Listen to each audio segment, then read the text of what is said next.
ಓಂ ಸಾಯಿರಾಮ್. ನಮಸ್ಕಾರ ಎಲ್ರಿಗೂ. Welcome back to my YouTube channel. ಸಾಯಿಬಾಬಾರ ಕೃಪೆಯಿಂದ ಮತ್ತೊಂದು ಸಲ ನಾನು ಈ ಪವಿತ್ರ ದೇವಸ್ಥಾನಕ್ಕೆ ಬರೋವಂಥ ಅವಕಾಶ ಸಿಕ್ಕಿದೆ. ಇವತ್ತು ಇಲ್ಲಿ ನಡೆಯುವಂತಹ ಎಲ್ಲ ಸೇವೆ, ಪೂಜೆ, ಪ್ರಸಾದ ವಿತರಣೆಯನ್ನು ನಾನು ನಿಮ್ಮ ಜೊತೆ ಹಂಚ್ಕೋತಾ ಇದ್ದೀನಿ. ಬನ್ನಿ ಫ್ರೆಂಡ್ಸ್, ಭಕ್ತಿ ಭಾವದಿಂದ ಈ ಒಂದು ಬಾಬಾರ ದರ್ಶನ ಮಾಡೋಣ. ಪೂಜೆ ಮಂಗಳಾರತಿ ಎಲ್ಲ ಆಯಿತು. ನಾನು ಇವಾಗ ಅಡುಗೆ ಮನೆ ಕಡೆ ಹೊರಟಿದ್ದೀನಿ. ಅಲ್ಲಿ ಏನೇನಾಗುತ್ತೆ, ಇವತ್ತು ಯಾವ ಅಡುಗೆ ಪ್ರಸಾದನ ತಯಾರಿ ಮಾಡ್ತಾ ಇದ್ದಾರೆ ನೋಡೋಣ ಬನ್ನಿ. ತಾತ ಒಬ್ಬರೇ ಮಾಡ್ತಾ ಇದ್ದೀರಾ? ಬರ್ತಾರಾ? ನಾನು ಹೆಲ್ಪ್ ಮಾಡಲಾ ನಿಮಗೆ? ಹೆಲ್ಪ್ ಮಾಡಲಾ ಅಂದ್ರೂ ಸ್ವಲ್ಪನೇ ಇದೆ, ಬೇಡ ಬಿಡು ಅಂತೀರಾ? ನೀವು ಫೋನಲ್ಲಿ ಬರ್ತೀರಾ ಗೊತ್ತಾ, ಯೂಟ್ಯೂಬಲ್ಲಿ ಖುಷಿನಾ ನೋಡ್ತೀರಾ ನೀವು ಫೋನು? ಹೌದಾ? ನನ್ನ ಫೋನಲ್ಲೇ ತೋರಿಸ್ತೀನಿ ಬಿಡಿ ನಿಮ್ಮನ್ನು. ತಾತ ನಿಮ್ಮ ಹೆಸರೇನು? ಸೀತಾರಾಮ್. ತಿಂಡಿ ತಿಂದ್ರಾ? ತಗೊಂಬರ್ತಾರಾ? ಯಾಕೆ ಬಿಟ್ರೆ ಯಾವಾಗಲೂ ಗುರ್ರ ಅಂತಿರ್ತೀರಾ? ಇವರೇ ನಮ್ಮ ಅಡುಗೆ ಭಟ್ರು. ಹೆಸರು ಹೇಳ್ರಿ ನಿಮ್ಮದು? ಕುಮಾರ್ ಅವರು. ಚೆನ್ನಾಗಿ ಅಡುಗೆ ಮಾಡ್ತಾರೆ, ಸ್ವಲ್ಪ ಕೋಪ ಜಾಸ್ತಿ ಅನ್ಕೋತೀನಿ. ತಾತ ತರಕಾರಿ ಎಲ್ಲ ತೊಳೆದಾಕ್ತೀರಾ ಹಂಗೆ ಹಾಕ್ತೀರಾ? ಹೌದಾ? ಎಲ್ಲ ಫುಲ್ಲು ಎಲ್ಲ ಪಾತ್ರೆ ಎಲ್ಲ ತೊಳೆದು ಇನ್ನೊಂದ್ಸರಿ ತೊಳೆದ್ಬಿಟ್ಟು ಆಮೇಲೆ ಇದೆಲ್ಲ ತರಕಾರಿ ಎಲ್ಲ ತೊಳೆದ್ಬಿಟ್ಟು ಆಮೇಲೆ ಹಾಕೋದು. ಭಟ್ರಿಗೆ ಇನ್ನೊಂದ್ಸರಿ ಕೇಳ್ಕೊಂಡು. ಸ್ಟ್ರಿಕ್ಟ್ ಭಟ್ರು ಅನ್ಸುತ್ತಲ್ವಾ? ಹೌದಾ? ಮೂಗ್ಬಿಟ್ಟು ಎಲ್ಲಿ ಹೋಗಲ್ವಾ? ಅಯ್ಯಯ್ಯೋ. ನೋಡಿ ಫ್ರೆಂಡ್ಸ್, ಇವರು ಕೆಲಸ ಮಾಡೋದು ಪೇಂಟಿಂಗು, ಆದರೆ ಹೆಲ್ಪ್ ಮಾಡೋಕ್ಕೆ ಅಂದರೆ ಸೇವೆ, ದೇವ್ರ ಸೇವೆ ಮಾಡೋದಕ್ಕೋಸ್ಕರ ಬರ್ತಾ ಇದ್ದಾರೆ ನೋಡಿ, ಅಲ್ವಾ ತಾತ? ನಾನು ತಾತಂಗೆ ಹೆಲ್ಪ್ ಮಾಡ್ತಾ ಇದ್ದೀನಿ. ತಾತನ ಜೊತೆ ಮಾತಾಡಿಕೊಂಡು ನಾನು ಸ್ವಲ್ಪ ಬೀನ್ಸು ಮತ್ತು ಸೊಪ್ಪೆಲ್ಲ ಬಿಡಿಸ್ಕೊಟ್ಟೆ. ತಾತ ಬೇಡ ಬಿಡು ನಾನೇ ಮಾಡ್ಕೋತೀನಿ ಅಂತಿದ್ರು. ನನಗೂ ಭಗವಂತನ ಸೇವೆ ಮಾಡೋದ್ರಲ್ಲಿ ತುಂಬಾ ಖುಷಿ ಸಿಗುತ್ತೆ, ಅದಕ್ಕೋಸ್ಕರ ನಾನು ಕೂಡ ಹೆಲ್ಪ್ ಮಾಡ್ತಾ ಇದ್ದೆ. ನಮ್ಮ ಭಟ್ರಿಗೆ ಹೆಣ್ಣು ನೋಡಿ ಮದುವೆ ಮಾಡ್ಬೇಕು ತಾನೇ ನೀವು? ನೋಡ್ಬಿಟ್ಟು ಏನು ಅವ್ರಿಗೇನು ಹೂ ಅಂದರೆ ಸಾಕು, ಲೈನಾಗಿ ನಿಂತು ತೋರಿಸಿ ಲೈನು. ನೋಡಿ, ಸೋಸಿದೆಲ್ಲ ಆಯಿತು ತರಕಾರಿ. ಇವಾಗ ವಾಶ್ ಮಾಡಿ ಹೆಚ್ಕೋಬೇಕು. ಪಲಾವ್ ಮಾಡೋದಕ್ಕೆ ಮಸಾಲೆ ಎಲ್ಲ ರೆಡಿಯಾಗಿದೆ. ಜೀರಿಗೆ, ಕಾಳು ಮೆಣಸು ಇದೆಲ್ಲ ಹಾಗೆ ಹಾಕೋದಲ್ವಾ? ಹಾಗೆ ಹಾಕೋದಲ್ವಾ? ಹಾಗೆ ಹಾಕೋದು ಎಣ್ಣೆಗೆ ಫ್ರೈ ಮಾಡೋದಕ್ಕೆ ಅಲ್ಲ. ನೋಡಿ ನಮ್ಮ ಭಟ್ರು ಇವಾಗ ಮ್ಯಾಜಿಕ್ ಮಾಡಿಬಿಡ್ತಾರೆ ಅಲ್ವಾ ಬಿಟ್ರೆ? ಅಯ್ಯೋ ಭಟ್ರೆ, ನಗಾಡಿ ಭಟ್ರೆ ಒಂಚೂರು. ಮನೆಯಲ್ಲಿ ನಾವು ಎಷ್ಟೇ ತರಕಾರಿ ಕಟ್ ಮಾಡಿದ್ರು ಭಟ್ರುಗಳ ಥರ ಫಾಸ್ಟಾಗಂತೂ ಕಟ್ ಮಾಡೋದು ನಿಜವಾಗ್ಲೂ ಬರಲ್ಲ ಅನ್ಕೋತೀನಿ. ನನಗಂತೂ ಇಷ್ಟು ಫಾಸ್ಟಾಗಿ ಮಾಡೋಕ್ಕೆ ಬರಲ್ಲ. ನಿಮಗೇನಾದರೂ ನೀವು ಕೂಡ ಇಷ್ಟು ಫಾಸ್ಟಾಗಿ ಮಾಡ್ತೀರಾ ಅಂದರೆ ಕಮೆಂಟ್ ಮಾಡಿ ಫ್ರೆಂಡ್ಸ್. ಮೊಸರನ್ನ ಮಾಡೋದಕ್ಕೆ ಅನ್ನ ರೆಡಿ ಆಗ್ತಾ ಇದೆ ಅಲ್ವಾ? ಹೆಂಗೆ ಗೊತ್ತಾ, ಭಟ್ರು ಅವರು ಮಾತು ಕಮ್ಮಿ, ಕೆಲಸ ಜಾಸ್ತಿ ಅಲ್ವಾ?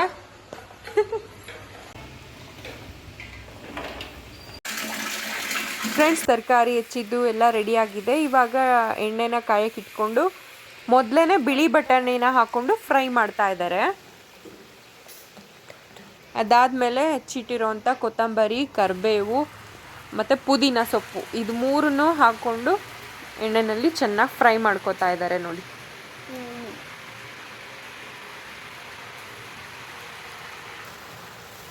ಸೊಪ್ಪನ್ನು ಚೆನ್ನಾಗಿ ಎಣ್ಣೆಲಿ ಫ್ರೈ ಆದಮೇಲೆ ಮಸಾಲೆ ಐಟಮ್ಸ್ ಏನಿತ್ತು ಅದನ್ನೆಲ್ಲ ಹಾಕೋತಾ ಇದ್ದಾರೆ. ಇವಾಗ ಇದನ್ನು ಕೂಡ ಚೆನ್ನಾಗಿ ಹುರ್ಕೋತಾ ಇದ್ದಾರೆ ಎಣ್ಣೆಯಲ್ಲಿ. ನೆಕ್ಸ್ಟು ಸಣ್ಣದಾಗಿ ಹೆಚ್ಚಿಟ್ಕೊಂಡಿರೋಂಥ ಈರುಳ್ಳಿನ ಸೇರಿಸ್ಕೊಂಡು ಎಣ್ಣೆಯಲ್ಲಿ ಚೆನ್ನಾಗಿ ಫ್ರೈ ಮಾಡ್ಕೋತಾ ಇದ್ದಾರೆ. ಈರುಳ್ಳಿ ಫ್ರೈ ಆಗಿದೆ. ಇವಾಗ ಅರಿಶಿನ ಪುಡಿ ಹಾಕೋತಾ ಇದ್ದಾರೆ. ನೆಕ್ಸ್ಟ್ ಇಲ್ಲಿ ಕ್ಯಾಪ್ಸಿಕಮ್ ಕೂಡ ಹಾಕ್ಕೊಂಡು ಚೆನ್ನಾಗಿ ಫ್ರೈ ಮಾಡ್ಕೋತಾ ಇದ್ದಾರೆ. ಫ್ರೆಂಡ್ಸ್, ಇವರು ಒಂದಾದ್ಮೇಲೆ ಒಂದು ನೀಟಾಗಿ ಫ್ರೈ ಆದಮೇಲೆ ಮತ್ತೆ ಬೇರೆ ಐಟಮ್ಗಳನ್ನ ಹಾಕೋತಾ ಇದ್ದಾರೆ. ಇವಾಗ ಅದೆಲ್ಲ ಚೆನ್ನಾಗಿ ಫ್ರೈ ಆಗಿದೆ. ಇವಾಗ ತರಕಾರಿಗಳನ್ನ ಹಾಕೋತಾ ಇದ್ದಾರೆ. ಕ್ಯಾರೆಟು, ಬೀನ್ಸು, ಗೆಡ್ಡೆಕೋಸನ್ನ ಇಲ್ಲಿ ಯೂಸ್ ಮಾಡಿದ್ದಾರೆ ಪಲಾವ್ ಮಾಡೋದಕ್ಕೆ. ಇದನ್ನು ಕೂಡ ಚೆನ್ನಾಗಿ ಫ್ರೈ ಮಾಡ್ಕೋತಾ ಇದ್ದಾರೆ. ಮತ್ತು ರುಚಿಗೆ ತಕ್ಕಷ್ಟು ಉಪ್ಪನ್ನು ಸೇರಿಸ್ಕೋತಾ ಇದ್ದಾರೆ. ಇಲ್ಲಿ 20 kg ಅಕ್ಕಿಗೆ ಪಲಾವ್ ಮಾಡ್ತಾ ಇರೋವಂಥದ್ದು. ಇದಕ್ಕೆ ಉಪ್ಪನ್ನು ಒಂದು ಪ್ಯಾಕೆಟ್ ಹಾಕ್ಕೊಂಡಿದ್ದಾರೆ. ಮತ್ತು ಎಲ್ಲ ಮಸಾಲೆ ಐಟಮ್ಸನ್ನು ಅವ್ರ ಕೈ ಅಳತೆನಲ್ಲೇ ಹಾಕೋತಾ ಇದ್ದಾರೆ, ಯಾಕೆಂದರೆ ಅದೇ ಥರ ಮಾಡಿ ಪ್ರಾಕ್ಟೀಸ್ ಆಗಿರುತ್ತಲ್ವ ಅದಕ್ಕೋಸ್ಕರ. ಮತ್ತು ಗರಂ ಮಸಾಲೆ ಹಾಕ್ಕೊಂಡು ಚೆನ್ನಾಗಿ ಫ್ರೈ ಮಾಡ್ತಾ ಇದ್ದಾರೆ ನೋಡಿ. ನೆಕ್ಸ್ಟು ಅದಾದಮೇಲೆ ಇವರೇ ಹುರಿದು ಪುಡಿ ಮಾಡ್ಕೊಂಡಿರೋಂಥ ಧನಿಯಾ ಪುಡಿನ ಸೇರಿಸ್ಕೊತಾ ಇದ್ದಾರೆ.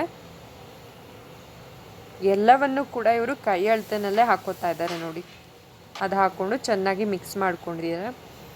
ನೆಕ್ಸ್ಟ್ ಇವರು ಇಲ್ಲಿ ಹಸಿಮೆಣ್ಸಿನ್ಕಾಯಿ ಪೇಸ್ಟನ್ನ ಹಾಕ್ಕೊಂಡಿದ್ದಾರೆ. ಬರೀ ಹಸಿಮೆಣ್ಸಿನ್ಕಾಯಿ ಪೇಸ್ಟು, ಮತ್ತು ಇವರು ಯಾವುದೇ ಥರದ್ದು ಶುಂಠಿ ಬೆಳ್ಳುಳ್ಳಿ ಪೇಸ್ಟನ್ನ ಹಾಕಿಲ್ಲ. ಮತ್ತು ಲಾಸ್ಟಿಗೆ ಟೊಮೆಟೊನ ಹಾಕಿ ಚೆನ್ನಾಗಿ ಫ್ರೈ ಮಾಡ್ಕೋತಾ ಇದ್ದಾರೆ ನೋಡಿ.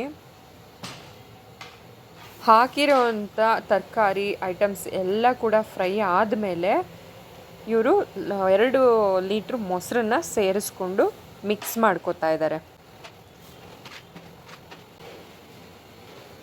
ದಮ್ ಕಟ್ಟೋದಕ್ಕೆ ಪಕ್ಕದಲ್ಲಿ ನೀರು ಕೂಡ ಇಟ್ಕೊಂಡಿದ್ದಾರೆ. ಫ್ರೆಂಡ್ಸ್, ಇಲ್ಲಿ 20 kg ಅಕ್ಕಿಗೆ ಒಂದು ಬಕೆಟಲ್ಲಿ 8 ಬಕೆಟ್ ನೀರನ್ನ ಹಾಕೋತಾ ಇದ್ದಾರೆ.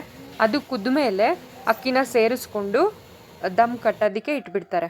ನೀರೆಲ್ಲ ಕುದ್ದಿ ಆಯಿತು, ಅಕ್ಕಿನ ಸೇರಿಸ್ಕೊಂಡು ಚೆನ್ನಾಗಿ ಮಿಕ್ಸ್ ಮಾಡ್ತಾ ಇದ್ದಾರೆ.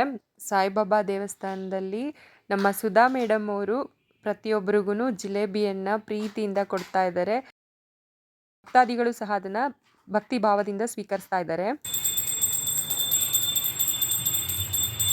ಮಹಾಮಂಗಳಾರತಿ ಮುಗಿದಿದೆ. ಮೊಸರನ್ನ, ಪಲಾವ್ ನೈವೇದ್ಯ ಸಮರ್ಪಿಸಲಾಗಿದೆ. ಈಗ ಪವಿತ್ರ ಪ್ರಸಾದವನ್ನು ಇಲ್ಲಿಗೆ ಬಂದಿರುವಂಥ ಎಲ್ಲ ಭಕ್ತಾದಿಗಳಿಗೂ ಪ್ರೀತಿಯಿಂದ ಹಂಚಲಾಗ್ತಾ ಇದೆ. ಬಾಬಾರ ಆಶೀರ್ವಾದ ಸದಾ ಎಲ್ಲರ ಮೇಲೂ ಇರಲಿ.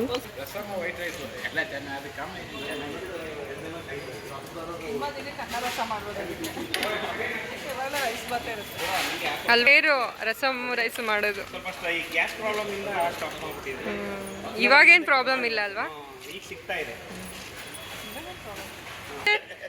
ನಮ್ಮ ಭಟ್ರಿಗೊಂದು ಹೆಣ್ಣು ನೋಡೋದಲ್ವಾ? ಹೌದಾ? ಕರುಣೆ ಮತ್ತು ಸೇವೆ ಇರುವಲ್ಲಿ ದೇವರ ಕೃಪೆ ಸದಾ ಇರುತ್ತಂತೆ. ಜನಸೇವೆಯೇ ಜನಾರ್ದನ ಸೇವೆ ಎನ್ನುವ ಮಾತಿನಂತೆ ಇವತ್ತು ಸಾಯಿಬಾಬಾರ ಕೃಪೆಯಿಂದ ಭಕ್ತಾದಿಗಳಿಗೆ ಪ್ರಸಾದವನ್ನು ಬಡಿಸೋವಂಥ ಒಂದು ಕಾರ್ಯದಲ್ಲಿ, ಸೇವೆಯಲ್ಲಿ ಭಾಗಿಯಾಗಿದ್ದೇನೆ. ಇಂಥ ಒಂದು ಪುಣ್ಯದ ಅವಕಾಶ ಸಿಕ್ಕಿರೋದು ನಿಜಕ್ಕೂ ನನ್ನ ಭಾಗ್ಯ ಅಂತಲೇ ನಾನು ತಿಳ್ಕೊತೀನಿ. ಬಡಿಸಿದ್ದೆಲ್ಲ ಆಯಿತು, ನಾವು ಕೂಡ ಪ್ರಸಾದವನ್ನು ಸ್ವೀಕರಿಸಿದ್ವಿ. ತುಂಬ ಚೆನ್ನಾಗಿತ್ತು ಫ್ರೆಂಡ್ಸ್ ಪ್ರಸಾದ. ಇವತ್ತಿನ ನೋಡಿದ್ರೆ ನೀವು ಇರ್ತೀರಾ ನೋಡಿ. ಇವತ್ತಿನ ವಿಡಿಯೋದಲ್ಲಿ, ನಾಳೆ ವಿಡಿಯೋದಲ್ಲಿ ನೀವು ಇರ್ತೀರಾ. ಇಂದಿನ ದೇವಸ್ಥಾನದ ಸೇವೆಯ ವ್ಲಾಗ್ನ ನಾನು ಇಲ್ಲಿಗೆ ಮುಗಿಸ್ತಾ ಇದ್ದೀನಿ. ಸಾಯಿಬಾಬಾ ಎಲ್ರಿಗೂ ಸುಖ, ಶಾಂತಿ, ಆರೋಗ್ಯ ಮತ್ತು ಸಮೃದ್ಧಿಯನ್ನು ಕರುಣಿಸಲಿ. ಈ ವಿಡಿಯೋ ನಿಮಗೆ ಇಷ್ಟ ಆಗಿದ್ದರೆ ಲೈಕ್ ಮಾಡಿ, ಶೇರ್ ಮಾಡಿ, ಕಮೆಂಟ್ ಮಾಡಿ ಮತ್ತು ಸಬ್ಸ್ಕ್ರೈಬ್ ಆಗೋದನ್ನು ಮರಿಬೇಡಿ. ಇಂತಹ ಇನ್ನಷ್ಟು ದೇವಸ್ಥಾನದ ವ್ಲಾಗ್ಗಳೊಂದಿಗೆ ಮತ್ತೆ ಭೇಟಿಯಾಗೋಣ. ಓಂ ಸಾಯಿರಾಮ್. ಧನ್ಯವಾದಗಳು.